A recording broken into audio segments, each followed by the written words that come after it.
오늘 말씀에 들어와서 보니까 예루살렘 성으로 다시 들어가시는 상황 가운데 길가를 걸어가시다가 무화과 나무를 보셨대요.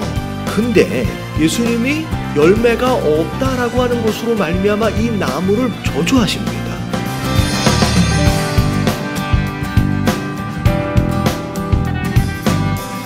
예수님의 공생의 상황 사역 가운데 지금까지의 모든 기적은 살렸어요. 세웠어요. 회복했어요. 근데 오늘 이 기적을 통하여 멀쩡히 있는 이 무화과 나무가 어떻게 돼버렸어요?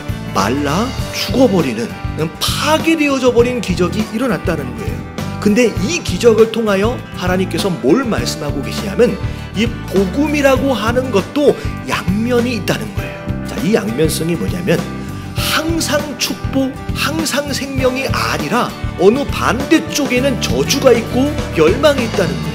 그 복음 앞에 서 있는 자들이 어떤 태도를 가지고 어떤 결단을 하느냐에 따라서 누군가에게 있어서는 복을 누리는 역사가 일어나지만 누군가에게 있어서는 무화과 나무처럼 멸망과 심판을 받을 수 있다라는 거예요.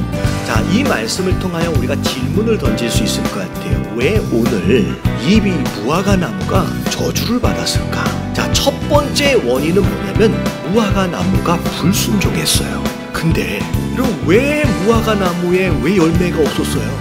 열매를 맺을 때가 아니에요. 근데 잘 보세요. 여러분, 불순종하는 자들은 다 변명과 핑계가 있어요.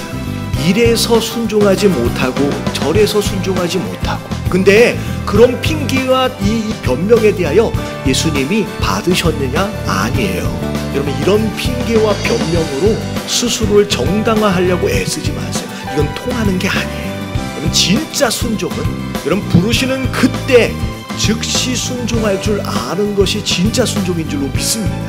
자, 예수님이 길가를 가다가 멀리서 잎사귀가 있는 무화과 나무를 보신 거예요. 여러분, 이걸 잘 알아야 될 게 뭐냐면 무화과 나무는 열매를 맺을 때 잎사귀가 같이 나와요. 잎사귀가 있으면 열매를 맺겠구나 라고 기대하게끔 만드는 거예요. 예수님을 속인 거예요. 마치 열매가 있는 것처럼. 지금 이 장면, 저주받은 무화과 나무는 곧 뭘 의미하느냐? 바로 지난주에 나왔던 대제사장들과 서기관들의 모습이에요. 그럼 오늘 이 말씀을 통하여 하나님께서 우리에게 주시는 메시지가 뭐냐? 네가 진짜 나를 사랑하느냐? 나를 사랑하기 때문에 이 예배를 드리고 있느냐? 이웃을 정말로 사랑하느냐? 그럼 그 열매를 지금 예수님 보기를 원하시는 거예요.